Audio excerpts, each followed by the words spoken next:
Hello বন্ধুরা, কাকিমার কিচেনে দেখো চলে এসেছি। আজকে আমি বানাবো ইঁচড় আর আলুটাকে আমি ভালো করে কেটে ধুয়ে সিদ্ধ করে নিয়েছি। আর এখানে নিয়ে নিয়েছি চিংড়ি মাছ, আর এখানে নিয়ে নিয়েছি আদা রসুন জিরে ধনে লঙ্কা গোলমরিচের গুঁড়ো হলুদ গুঁড়ো। এবার এখন কড়াইয়ে তেল দিয়েছি, আমি মাছগুলো ভালোভাবে ভেজে নেব। এবার দেখো মাছগুলো আমি ভেজে তুলে নিয়েছি। এখন এখানে দিয়ে দেবো গরম মশলা, গোটা জিরে আর লঙ্কা তেজপাতা। এবার দিয়ে দেবো আমি পেঁয়াজ কুচি আর টমেটোর কুচি। ভালো করে এগুলো ভেজে কষিয়ে নেবো। দেখো আমার এগুলো ভালোভাবে ভাজা হয়ে গেছে। এখন আমি পেস্ট করে রাখা মশলাটা অ্যাড করে দেবো। মশলাটা আমি একটু ভালোভাবে কষিয়ে নেব।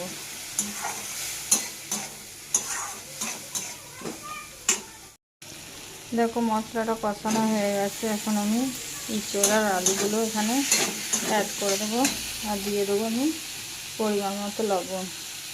আমি অল্প লবণ দেবো, কারণ আমি সিদ্ধ করার সময় লবণ অ্যাড করেছিলাম, তার জন্য এখন অল্প পরিমাণে লবণগুলো আমি দিয়ে ভালোভাবে কষিয়ে। দেখো মশলাটা ইঁচড়ের সঙ্গে ভালোভাবে কষানো হয়ে গেছে। এখন আমি ভেজে রাখা মাছগুলো অ্যাড করে দেবো আর দিয়ে দেবো একটু জলটা দিয়ে আমি কিছুক্ষণ ফুটিয়ে নেব।